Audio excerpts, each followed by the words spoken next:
Hi everyone, my name is Mrs. Avanzato, and for Hour of STEAM at the library, you can join the 5th grade Reading Olympics Club. We will be doing the MCIU Reading Olympics this year. There are some requirements of Reading Olympics. We will meet during recess on every day 4 in the library. You must read at least 5 books by January in order to continue to be part of the Reading Olympics team. You must take notes and keep track of the books you've read.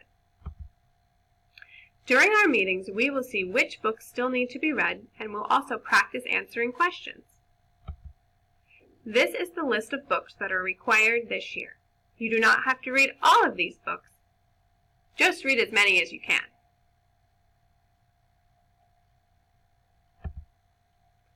There is also a Reading Olympics competition. In March, we will compete against other 4th and 5th graders. The team will take a bus to the location of the competition after school. And your family and friends are invited to come cheer you on. If you think Reading Olympics might be for you, check out the Hour of STEAM at the library.